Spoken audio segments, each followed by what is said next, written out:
Welcome back, everybody, to another episode of Developing the Leader Within podcast. I'm Enrique. Today, I have Alex Miner with me. We met over almost 2 years now at Yeah, the it's been a while. Orlando LinkedIn local. It's been a while. There's another one coming around the corner. So I'm excited about that. But Alex, thank you for being with me today. I really appreciate it. And we're gonna be talking about leadership and video. Now, you may ask yourself, what does one have to do with the other? Well, I'm gonna let Alex take care of that as we have a conversation around it. Thank you, Alex. Tell us a little bit about you. Well, I'm a video marketing strategist. I'm based in Orlando. I run an agency called I Am Media. And basically, we help coaches, consultants, and service-based business owners try to, refine their messaging and promote that message via video solutions. Now, that can be a whole bunch of different things. That can be, content for your websites, for your social medias. That could be live streaming. There's all sorts of solutions that we can help with. It really just depends on what the goals of the organization or the individual are, and if we're a good fit personality wise. I've seen your work. I saw you actually work the Orlando LinkedIn local. Your team did a marvelous job. Anybody that's interested in that video, you're gonna have to dig deep to find that. But but hey, it's out there. I've seen it. Uh, I was just thanking Lorena Acosta when she actually put this thing on with a group of folks that get were there, and in there was Paul. Paul spoke about video and communication, and it was because of him that I said, "Hey, let's go, let's do this thing, let's do this video," and it has worked wonders for me. Now, Alex, a lot of folks may ask themselves, what does leadership have to do with video? And I know that you have some words around that, so I'm going to just let you handle that one. Yeah, well, one of the most important keys to leadership, to being a good leader, is good communication. And video is one of the most powerful communication tools that we have, other than a face-to-face conversation. Um, and I don't know, it's just, you know, it's weird. I'm kind of in that generation of people that grew up when the computer was gaining power in the lives of everyday people. I was there when cell phones first got big and became an everyday thing. And now, like, I got kids that have not grown up without these devices all around them. And I mean, like, seeing somebody at the same time that you're hearing somebody has always been one of the most powerful things that you can do to get your message across. But we're in this day and age where everybody's on the go. People are spread out all over the place. You got lots of jobs now where people are working remotely, especially because of COVID. And you still need that face-to-face interaction. And the next best thing, if you can't have that, is to do it via video, whether that's pre-recorded or whether that's live streaming, where it's one way, or hopping on Zoom and doing that two-way communication. Yeah, and I remember that COVID definitely was not anywhere in anyone's mind when we met almost 2 years ago, and it was just one of those things that I took away from that event was the importance of video. It catapulted my video presence and using video as a form of communicating with folks about leadership, and so I see how in the leadership stance, there's a lot of folks that are shying away from it because it shines a different light, right? It allows someone to kind of like sneak in a little more than normally leaders would allow folks to do. So, what's the biggest apprehension other than, you're trying to keep two lives separate?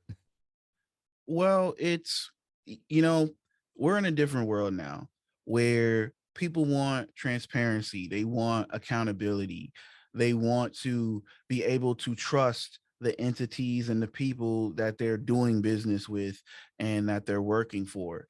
And so that old culture that has existed for, eons, where the person at the top could be invisible or unknown to the people at the bottom. It just don't work for most people anymore.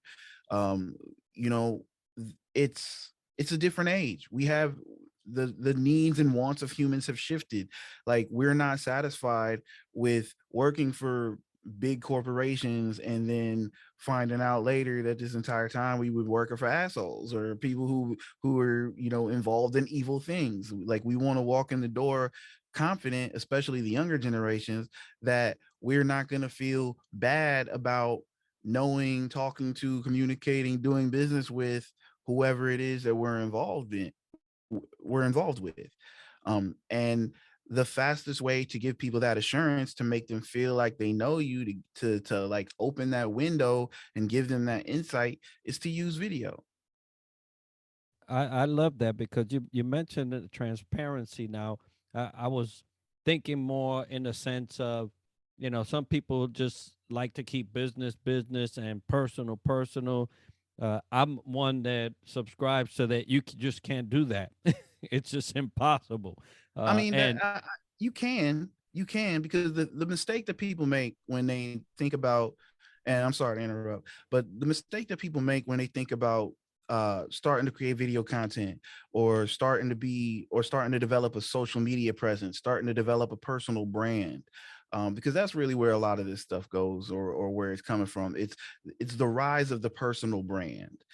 And when you put those two things together, those two words, the personal and the brand, like, people take the personal part, or they think they have to take the personal part all the way out in left field. Like, building a personal brand or having that brand presence doesn't mean that you have to let people deep into your personal lives. It doesn't mean they have to know the names of your kids or what your kids look like, where they go to. Like, it doesn't mean all of that. Like, what you choose to share is what you choose to share. Like, you're the gatekeeper. And I think once people realize that and understand the power that they have and being selective about what they share and how they engage, I think they'll start to be more comfortable with it. But that being said, you know, when it comes to just being on camera by itself, like, it's weird, right? Like, it's not normal. Like, we're not used to having a cam. I mean, we are, because we have cell phones and we do Zoom and we do so almost everybody's got a camera with them constantly, right? You think we should be more comfortable with being on camera, but we're not, because the circumstances in which you're on camera are different. Like, you doing FaceTime, you're not thinking about the fact that the camera is there. The camera is something in the background facilitating the communication. It's when you're in front of the camera alone and you're doing something and it's one way that people get all self-conscious, because talking to a camera is not the same as talking to a person. And the plain truth of it, you'll hear all these coaches and all these different people try to say that they got the method on how to get comfortable on camera quick. There is no quick, fast, in a hurry way to get comfortable on camera, unless you're just one of those people that is gifted that way. And it is a gift, it is a skill, it's a thing that you can develop. And the cold, hard truth of it is, for the majority of people out there, the only way that you're going to get good at it, or the only way that you're going to get comfortable with it, is just to do it a lot. Plain and simple. yeah, and I saw a couple of times you had some challenges, video challenge. Hey, do this for 30 days. I saw a lot of people get on those. It is a good way to get into the habit of being in that camera by yourself, just speaking. And it does. This is just like public speaking, right? Just a little harder because you don't have nobody to immediately critique you except yourself. But on the leader side, uh, it may be that they don't want to continue their work after, just continue to keep doing what they're doing. And so there's several different reasons why folks don't get on camera. On the leadership side, you said it early on, it is a good way to communicate with your folks. People do want a sense of, hey, I know this person a little more than just I see a person go into office and then I see them head on home at the end of the day. And so it is a way of warming up to let's say the company, those you work for or with, in order to gain a different level of trust, which is really where that whole thing really adds value to the leader. Right. And the other thing is like doing video for most people is going to be a competitive advantage because despite what statistics say or marketers may tell you, like most people are not doing video. Like and like there's all sorts of ways to bend those numbers, right? If marketers say, oh well, 90% or 80% of businesses are using video in their marketing, it's like, yeah, they did that 3-second meme clip that they uploaded to their Instagram and that counts as a video. It's like, yeah, yeah, bro, but not really, or they get on and they do an Instagram story once in a blue moon. Like, not really. Like if you're doing video, if you're really using video in your marketing or in your promotions, you're doing it consistently. And that's the thing. So if you can learn to do video consistently to elevate your brand, to elevate your business, to promote what it is that you're doing, or just to promote yourself as the face of the business, like you're going to have a competitive advantage against all those people that are in your lane, in your niche, in your sector, vertical, however you want to term it, that are not doing video, because their presence is going to be so much less than yours. I love that you bring up competitive advantage because it's also not just company wide, but as a person that produces a professional, whatever it may be, in your field. Even there at the personal level, you're gaining some ground that others would not have if they were not, in front of the camera like that. And so it's very video has even been used to pitch yourself for a job. I've seen folks say, "Hey, Oh we're yeah, not having nobody come in.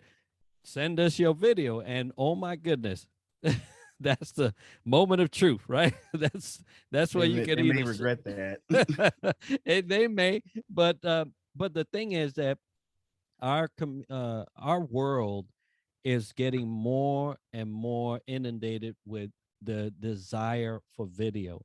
And so if I was a leader, maybe I'm shy, or maybe I just a little afraid of getting in front of the camera.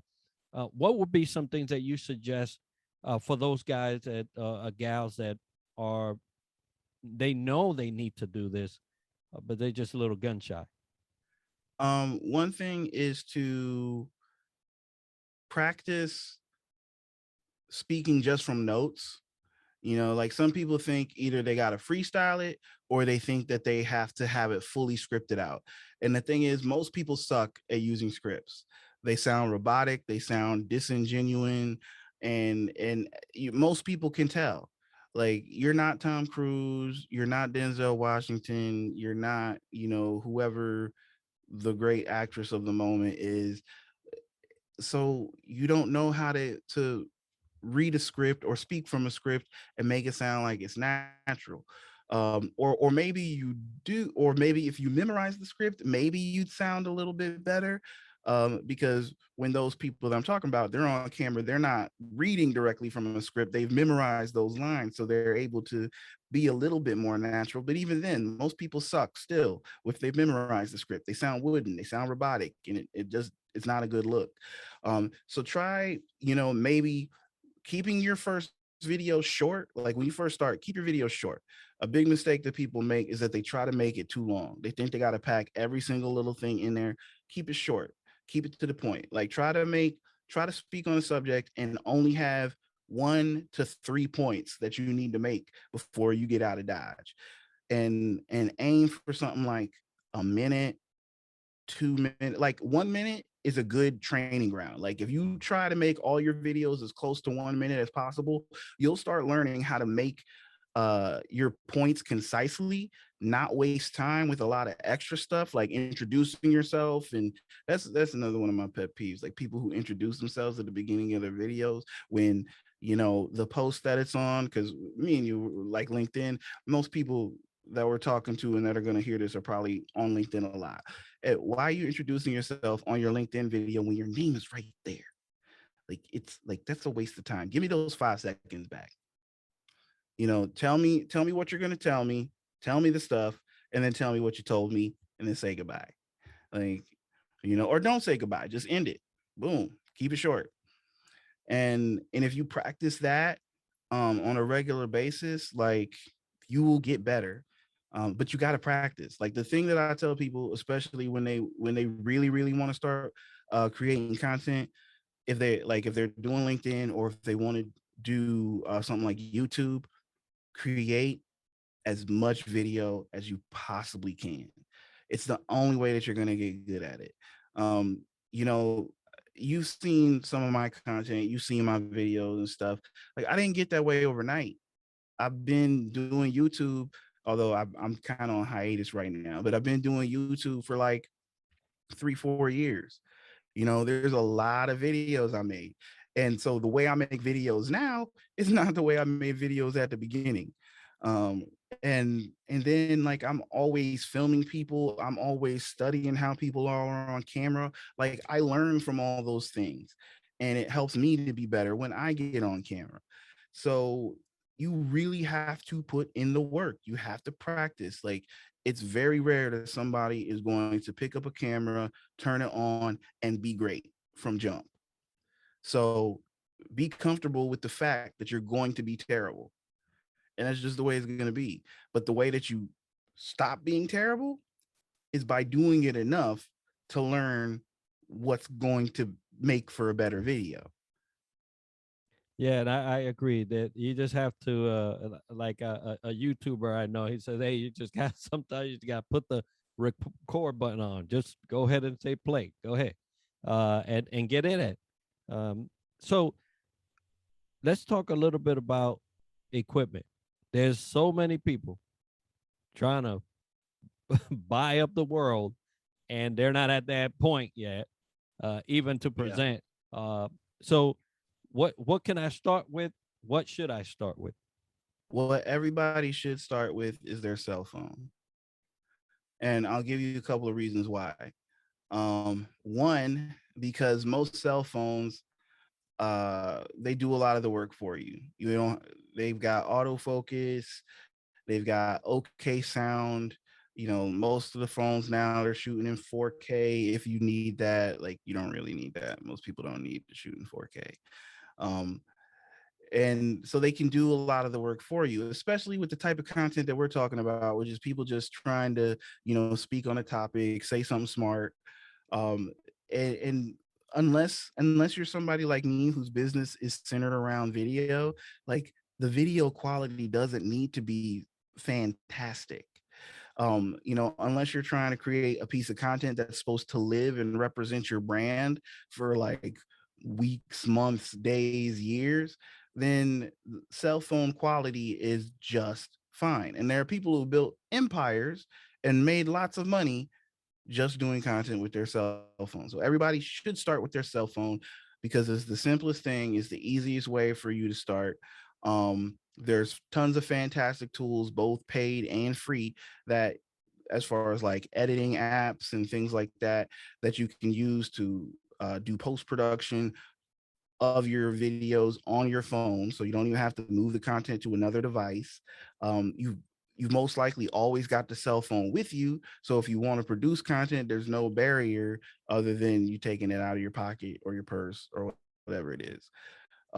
And there's lots of companies that make accessories and add-ons for your cell phone, so you can up your production value that way. Gimbals and stands and lights and all sorts of lenses even for the cell phone, so that you can get different looks. So you've already paid between $500 and $1,000 for that device you're carrying around. Make it work for you. Yeah, I totally agree. I saw not too long ago a Rode mic for your cell phone. I was like, Mhm. yo, that's about as good as you're gonna get. And they have it for your cell phone. See, you everybody that's looking into video, especially leaders that are trying to stake their claim to their profession, their background, and speak to those things, it's best that you use what you have in your hand. If you have to, go ahead and get something. then I say, hey, go as cheap as you can. You know, there's every most things now that are recording are high quality because of technology. You just can't escape it. So, Alex, you know, we have a lot of leaders that are on LinkedIn. Mm-hmm. They're trying, you know, their best to do this, that, and the other. Um, as far as topics and doing video, because I've seen some people just go over several different, they're all over the place, really. What should a leader trying to establish himself or herself in this community, in LinkedIn community, even YouTube or social media at large, what should they be focusing on in terms of video, their content? They need to focus on what it is they want to be known for. Like, one of the problems people have with creating content is people build inside their heads. People build content into this massive, burden that they have to carry, or this mountain that they have to climb and conquer. When really, especially at the beginning, the content that you should be creating is stuff that you are intimately familiar with. Um, so I tell people to get clear on, and this may take sitting down with a piece of paper, like mapping it out. There's literally an exercise that I do with some clients.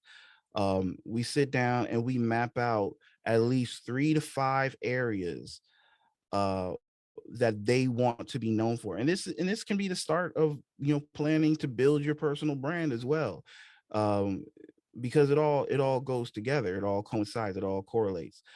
So get really clear on the 3 to 5 areas that when your name comes up, when you're seen, when you're heard, when you're announced, when you're known, when you become known, that you want people to associate your name with these things.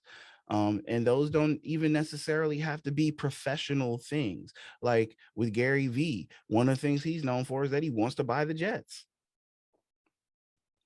you know it's a thing. you know Loud guy from Jersey, talks a lot, wants to buy the Jets. Like, it's one of the things people knows about him. um and he's proud of the fact that he wants to buy the Jets because he's a lifelong Jets fan. Like, so it's part of his story, it's part of who he is. um and and I'm not saying like you need to tell everybody your favorite sports team, but like just get clear on what you want people to know about you.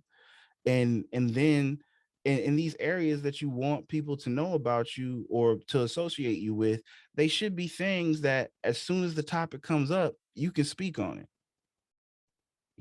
It should be something that you're very comfortable, very confident speaking about, and that you also want to speak about on a regular basis, because you're going to need to speak on these things ad nauseum. uh another mistake, or a place where people kind of lose perspective, is that they think every time they open their mouths, they got to say something new. No. People who do, people who are professional speakers, most of them have 3 or 4 talks that they do, and when people hit them up to ask them to come speak at an event or speak to their teams, their corporations, it's like, all right, I got these 4 topics. Which one you want me to talk about? And they're going across the country and across the world telling the same stories over and over, which is why they're so good, because they keep telling the same stories over and over. I have a client who's an internationally known speaker, coach, trainer.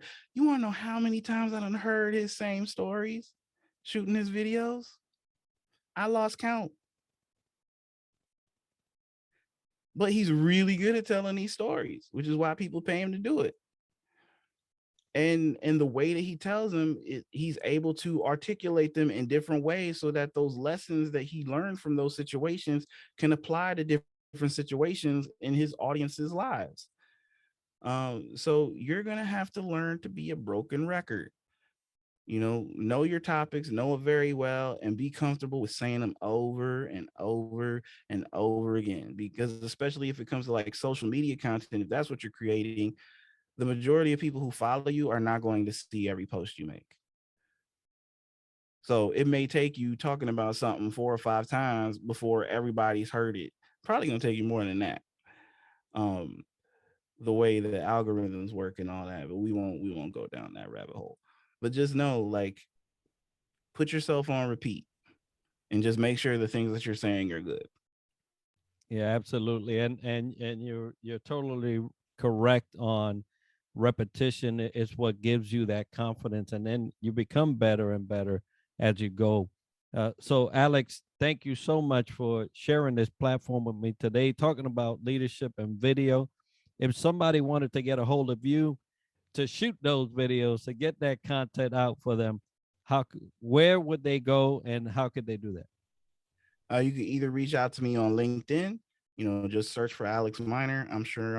I mean, I've been laying low lately, so I might not be the top of the search results anymore, but I should be. Um, and then you could also hit me up via my website, I am media. That's EYEAMMEDIA.com. And you can follow I am media on social networks, Instagram, Facebook, yada yada yada. All right, folks. Well, we'll make sure to have that as part of the video and the notes so you can be able to reach out to Alex, hire him. I've seen his work, folks. It is bar none, one of the best that I've seen. I'm looking forward to seeing you again, hopefully, when this next LinkedIn local in Orlando kicks off. But, folks, this is Alex Miner. Thank you, brother, for being with me, sharing all your tips on leadership and video. And for all those out there, you know how we close the show. Success to you.